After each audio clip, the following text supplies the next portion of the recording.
Hello मेरे प्यारे प्यारे लिसनर्स, कैसे हो आप सब। उम्मीद करती हूँ अच्छे ही होंगे। तो आप सभी के लिए मैं लेकर आ गई हूँ चुलबुली चाहत का भाग 31 से 34 तक। तो चलिए शुरू करते हैं। बंटी पब्लिक के उस सतरंगी रंग बिरंगे स्वागत के बाद अगली सुबह सिंघानिया मेंशन का माहौल पूरी तरह से बदल चुका था। पूरी घर में ताजा गेंदे के फूलों की महक थी। लाउंज में मंत्रों की गूंज सुनाई दे रही थी और पंडित जी वेदी सजाकर सत्यनारायण भगवान की कथा की तैयारी कर रहे थे। आज नई दुल्हन के गृह प्रवेश के बाद घर की पहली बड़ी सुख शांति की पूजा थी। रेयांश सिंघानिया अपने आलीशान बेडरूम के शीशे के सामने खड़ा खुद को देखकर बेहद असहज महसूस कर रहा था। बिजनेस मैगजीन्स की कवर पेज पर थ्री पीस सूट में दिखने वाला ये इंटरनेशनल टाइकून आज जबरदस्ती रेशमी सफेद धोती और हल्के सुनहरे रंग के कुर्ते में तैयार हुआ था। कंधे पर कस्टमाइज कश्मीरी शॉल थी। बाल हमेशा की तरह परफेक्टली सेट थे। पर कुर्ते और धोती के इस देसी पहनावे में उसका वो 6 फीट लंबा रोब और भी ज्यादा हॉट और कातिलाना लग रहा था। शिट, इस धोती को संभालना किसी इंटरनेशनल बिजनेस मर्जर से भी ज्यादा डिफिकल्ट है। रेयांश ने अपनी भारी आवाज में बड़बड़ाते हुए अपनी कमर की गांठ को थोड़ा और कसा। तभी बेडरूम का दरवाजा खुला और हमारी मिसेस सिंघानिया यानी जोया ने अंदर कदम रखा। उसे देखते ही रेयांश के हाथ वहीं के वहीं रुक गए।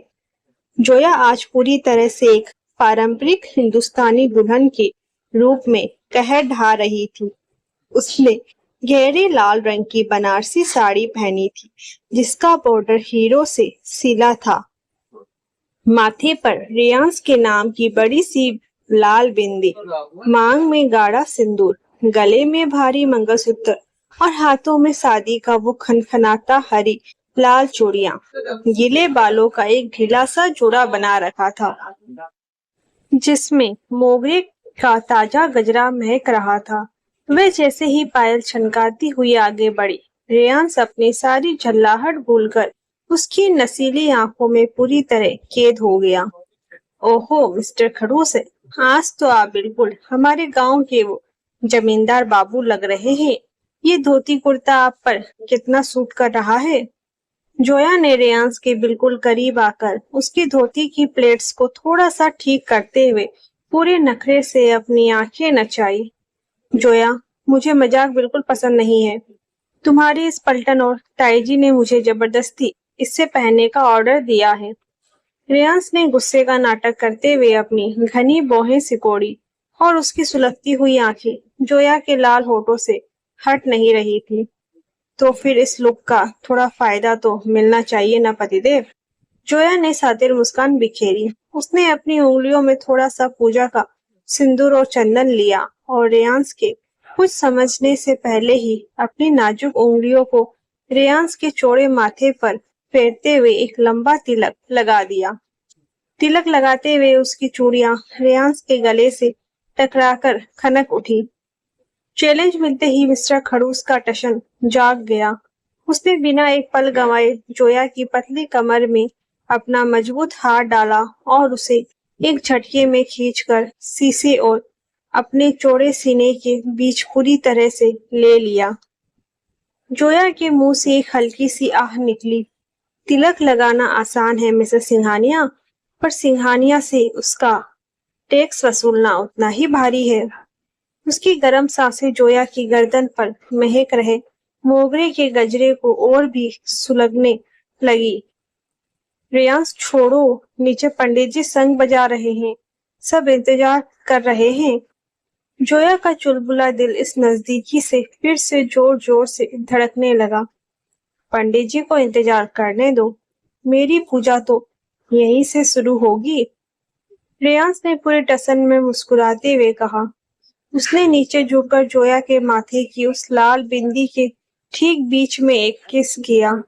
इसके बाद उसने जोया के गालों पर लगे उस हल्के से चंदन को अपने होठों से छूते हुए उसके कांपते गुलाबी होठों पर सीधे अपना हक जमा दिया।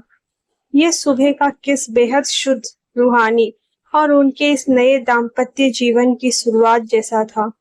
जोया ने शर्माकर अपनी आंखें बंद कर ली और रेयांश के कुर्ते को अपनी मुट्ठी में भींच लिया।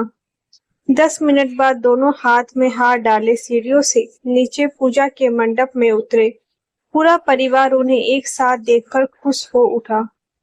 दोनों वेदी के सामने बैठे पंडित जी ने मंत्र पढ़ना शुरू किया। अब जयमान अपनी पत्नी का हाथ पकड़े और अग्नि में आहुति दे।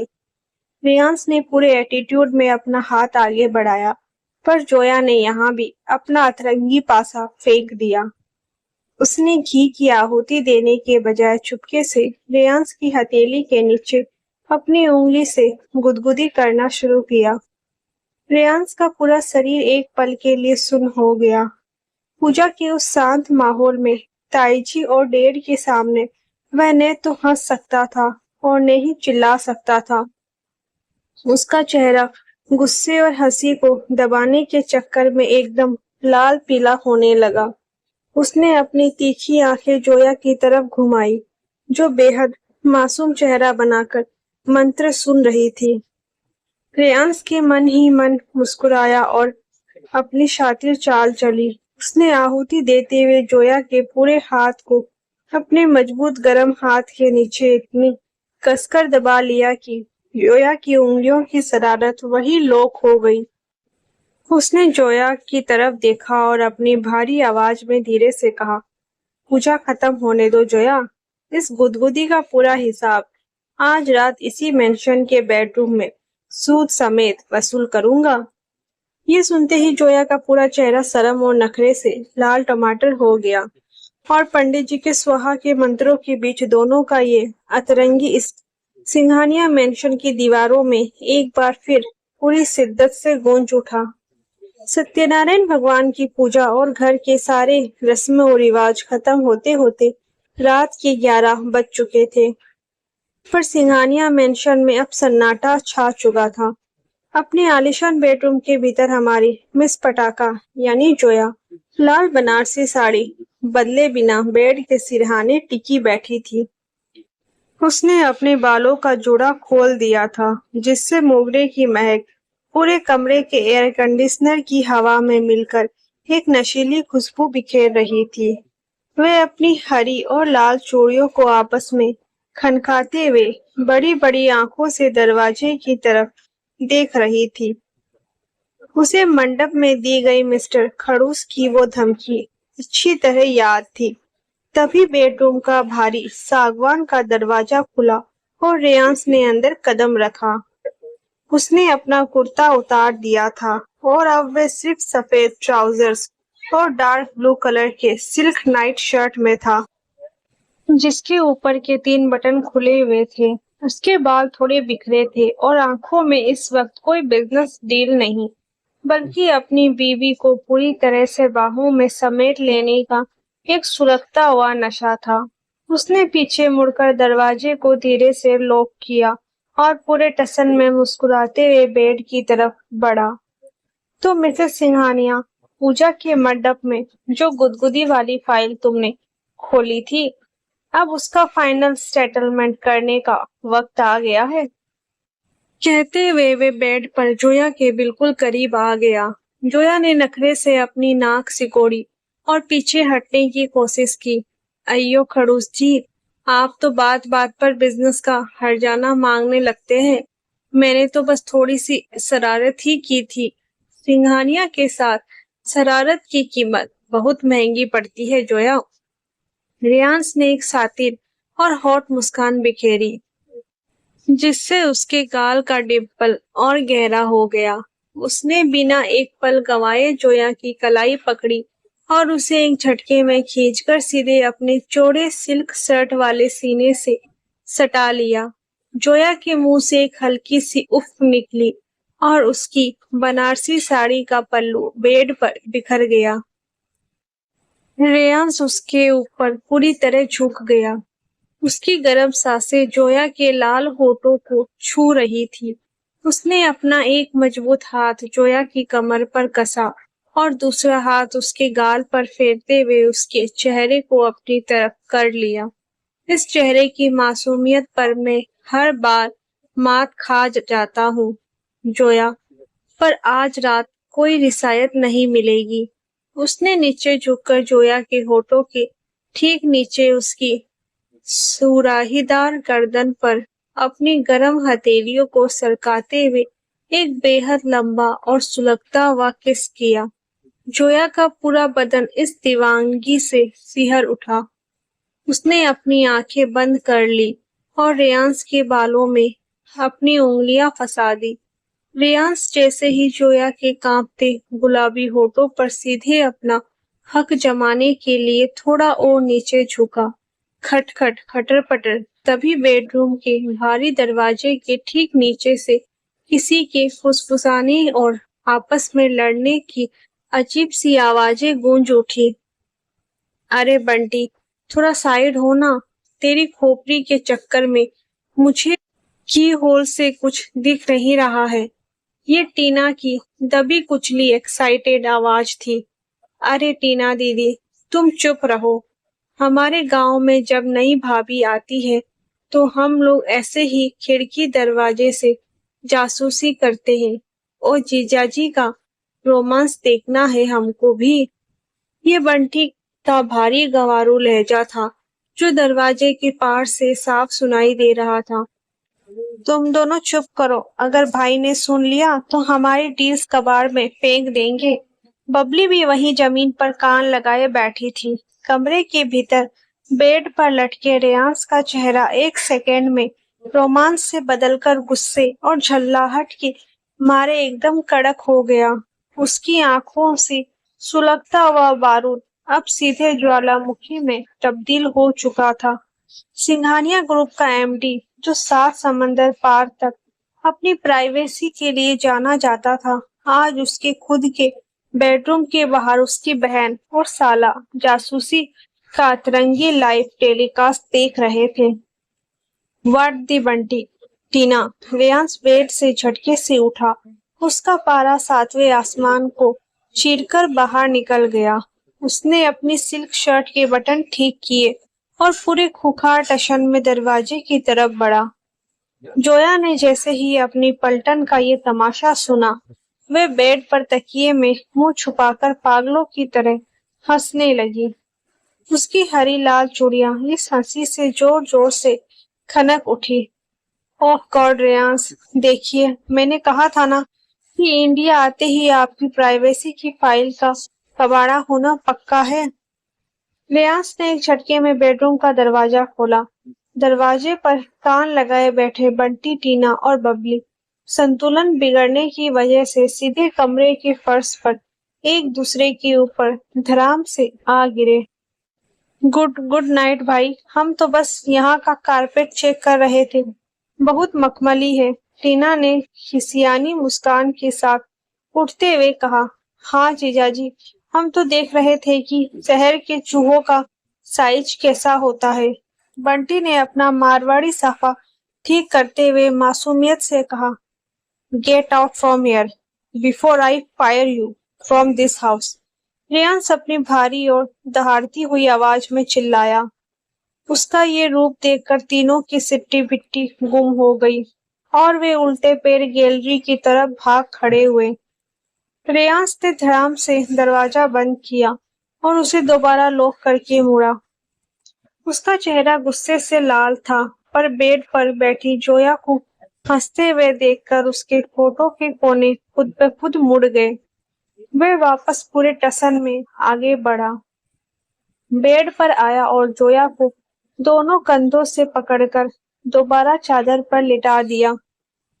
मुस्कुराओ मत मिसेस सिंघानिया, विलेन चले गए हैं और हीरो की फिल्म अभी पूरी बाकी है। रेयांश ने अपनी मदहोश कर देने वाली आवाज में कहा। उसने जोया के दोनों हाथों को अपने हाथों में लॉक किया और पूरी शिद्दत के साथ उसके होठों को अपनी बाहों के घेरे में चूम लिया, जिससे वे अतरंगी रात एक बार फिर उनके बेइंतहा इश्क के रंग में पूरी तरह रंग गई। रात के उस अतरंगी ड्रामे और उसके बाद के हसीन लम्हों के गुजरने के बाद अगली सुबह सिंघानिया मेंशन का माहौल थोड़ा गंभीर था। बेडरूम में सूरज की रोशनी तो बिखरी थी, लेकिन आज कमरे में वो रोज वाली चहल पहल नहीं थी। रेयांश बेड के पास खड़ा अपना बड़ा लेदर का ट्रैवलिंग बैग पैक कर रहा था। उसके चेहरे पर एक अजीब सी संजीदगी थी। न्यूयॉर्क में सिंघानिया ग्रुप के एक बहुत बड़े प्रोजेक्ट पर कुछ कानूनी मुश्किलें आ गई थी, जिसकी वजह से उसे आज ही की फ्लाइट में अमेरिका रवाना होना था। जोया अलमारी के पास खड़ी थी। उसके हाथ में रेयांश की कुछ फॉर्मल शर्ट्स थे, जिन्हें वे तय करके बैग में रख रही थी। हमेशा चहकने वाली मिस पटाखा आज बिल्कुल शांत थी। उसकी आंखों की वो शरारत कहीं खो गई थी और दिल में एक अजीब सी बेचैनी करवट ले रही थी। शादी के बाद ये पहली बार था जब वे दोनों एक दूसरे से इतनी दूर और इतने दिनों के लिए अलग होने वाले थे। जोया, मैंने रामू काका और टीना को बोल दिया है। मेरे जाने के बाद तुम्हें किसी भी चीज की जरूरत हो तो सीधे मेरे पर्सनल सेक्रेटरी को फोन कर देना। रेयांश ने बैग की जिप बंद करते हुए कहा। आप सच में 2 हफ्तों के लिए जा रहे हैं? जोया ने शर्ट बैग में रखते हुए धीरे से पूछा। उसने अपना चेहरा थोड़ा नीचे झुका रखा था ताकि रेयांश उसकी आंखों की नमी ना देख सके। पेरिस और स्विट्जरलैंड में तो आप कह रहे थे कि प्राइवेट जेट आपके हुक्म के बिना नहीं उड़ता, तो, तो इस बार उस फ्लाइट को कुछ दिनों के लिए रोक नहीं सकते क्या? रेयांश ने अपना काम रोक दिया। उसने जोया के लहजे में छुपी उस उदासी को तुरंत पहचान लिया। वह धीरे धीरे कदम बढ़ाता हुआ जोया के पास आया और उसने बहुत ही सौम्यता से जोया के दोनों कंधों को थाम लिया। उसने अपनी उंगली से जोया की ठुड्डी को ऊपर उठाया तो देखा कि उसकी बड़ी बड़ी आंखों के कोनों में छोटे छोटे आंसू तैर रहे थे। मिसेस सिंघानिया, क्या ये वही लड़की है जो मुझे हर वक्त खड़ूस कहकर मुझसे पीछा छुड़ाने के बहाने ढूंढती थी? रेयांश के होठों पर एक हल्की तसल्ली देने वाली मुस्कान आ गई। तभी तो कह रही हूँ, आप चले जाएंगे तो मुझे चिढ़ाने में मजा कैसे आएगा? मेरी आधी पलटन का लीडर ही गायब हो जाएगा। जोया ने अपने आंसू छुपाने के लिए जबरदस्ती मुस्कान की कोशिश की, पर उसकी आवाज कांप गई। उसने आगे बढ़कर अपना सिर रेयांश के सीने पर टिका दिया और उसके कोट को कसकर पकड़ लिया। रेयांश ने एक गहरी सांस ली। उसने अपनी बाहें जोया के इर्द गिर्द लपेट ली और उसे खुद में समेट लिया। इस वक्त उनके बीच कोई टसन या दिखावा नहीं था, बल्कि एक सच्चा और पावन एहसास था। रेयांश ने अपना चेहरा जोया के बालों में छुपाया, जहां मोगरे की हल्की सी खुशबू अभी भी बाकी थी। उसने जोया के सिर को बहुत ही आदर और प्रेम से चूम लिया। 2 हफ्ते बहुत जल्दी गुजर जाएंगे जोया, और वैसे भी मैं जहाँ भी रहूंगा हर रोज तुम्हारी इन अतरंगी हरकतों की रिपोर्ट लेता रहूंगा। रेयांश ने उसके गाल को हौसले से थपथपाते हुए कहा। उसने अपना वॉलेट निकाला और उसमें रखी जोया की एक छोटी सी तस्वीर उसे दिखाई। ये मेरे पास रहेगी ताकि मुझे याद रहे कि इंडिया में एक पटाखा मेरा इंतजार कर रही है।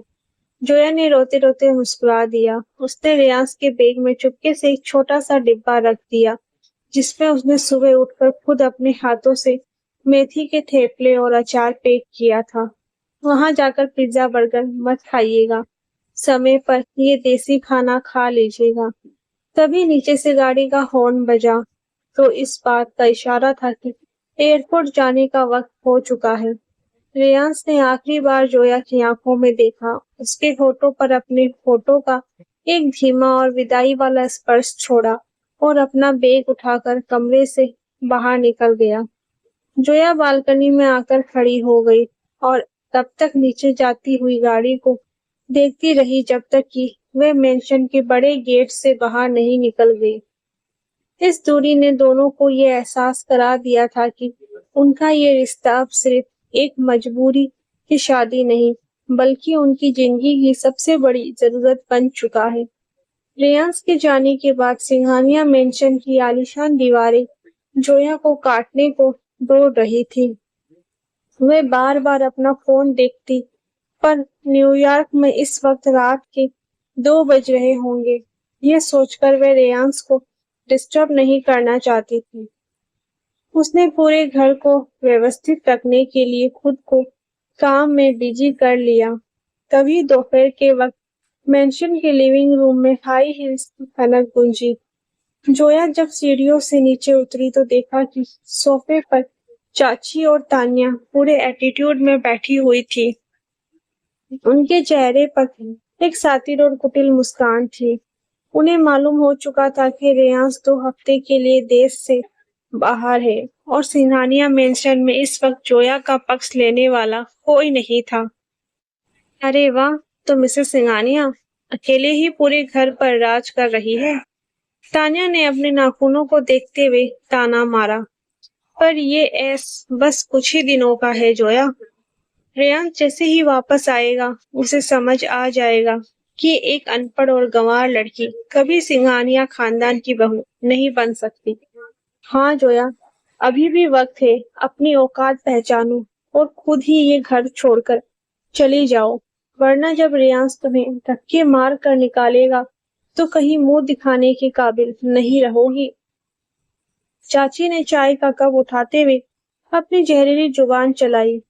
जोया के भीतर का स्वाभिमान तान्या और चाची की ये बातें सुनकर जाग उठा। वह डरी नहीं बल्कि पूरे आत्मविश्वास के साथ उनके सामने आकर खड़ी हो गई। चाची जी और मिस तान्या, आप दोनों शायद भूल रही है कि ये घर मेरा भी है। रेयांश ने मुझे अपनी मर्जी से अपनी पत्नी माना है। और रही बात औकात की, तो जो लोग दूसरों के घर में आकर ऐसी घटिया बातें करते हैं, क्लास की कमी उनमें साफ दिखती है। तुम्हारी इतनी हिम्मत। तान्या गुस्से से खड़ी हो गई और उसने जोया को थप्पड़ मारने के लिए अपना हाथ उठाया, लेकिन इससे पहले कि तान्या का हाथ जोया के चेहरे तक पहुंच पाता, लिविंग रूम का मुख्य दरवाजा खुला और वहां रेयांश का पर्सनल सेक्रेटरी मिस्टर शर्मा हाथ में कुछ लीगल पेपर्स लिए अंदर दाखिल हुआ। उसके पीछे 2 कड़े सिक्योरिटी गार्ड्स भी थे। Stop it miss Tanya, mister Sharma ने सख्त लहजे में कहा। मिस्टर रेयांश सिंघानिया ने अमेरिका बोर्ड होने से पहले मुझे एक स्पेशल पावर ऑफ अटॉर्नी और लीगल नोटिस सौंप कर जाने को कहा था। शर्मा जी ने वो पेपर्स टेबल पर रखे और चाची की तरफ देखा। मिस्टर रेयांश का सख्त ऑर्डर है कि उनके लौटने तक इस घर में मिसेस जोया सिंघानिया की मर्जी के बिना कोई भी बाहरी इंसान कदम नहीं रख सकता। अगर किसी ने मैडम को परेशान करने की कोशिश की तो सिंघानिया ग्रुप उन पर मानहानि और ट्रेसपासिंग का केस दर्ज करेगा। ये सुनते ही चाची और तान्या के पैरों तले जमीन खिसक गई। उनके चेहरे का रंग उड़ गया। वे समझ गई कि रेयांश भले ही 7 समंदर पार बैठा है, पर उसने जाने से पहले ही जोया की सुरक्षा का पूरा चक्रव्यूह तैयार कर दिया है। ये रेयांश नहीं कर सकता, चाची ने हकलाते हुए कहा। मैडम, मिस्टर सिंघानिया जो कहते हैं वो करते हैं। अब आप दोनों इज्जत से यहाँ से जा सकती है, शर्मा जी ने बाहर का रास्ता दिखाते हुए कहा। तान्या और चाची गुस्से में पैर पटकती हुई मेंशन से बाहर निकल गई। उनके जाते ही जोया की आंखों में गर्व और खुशी के आंसू आ गए। उसने महसूस किया कि रेयांश भले ही उससे दूर था, पर उसकी फिक्र और उसका प्यार साये की तरह उसके साथ चल रहा था। तभी जोया का फोन बजा। स्क्रीन पर मिस्टर खड़ूस का नाम चमक रहा था। जोया ने तुरंत फोन उठाया। रेयांश, पेपर्स मिल गए। जोया, फोन के पार से रेयांश की वही परिचित शांत और गंभीर आवाज आई। मैंने कहा था ना, मैं जहां भी रहूं तुम्हें कोई तकलीफ नहीं होने दूंगा। अपना ख्याल रखना। मैं बहुत जल्द वापस आ रहा हूँ। जोया ने मुस्कुराते हुए अपने आंसू पोंछे और कहा, जल्दी आ जाइए, आपके बिना ये मेंशन बहुत सूना लगता है। इस घटना ने जोया के दिल में रेयांश के लिए सम्मान और प्यार को कई गुना और बढ़ा दिया। तो दोस्तों, आपको ये पार्ट कैसा लगा अपनी राय कमेंट में जरूर बताइएगा। तो मिलते हैं अगले भाग में, तब तक के लिए राधे राधे।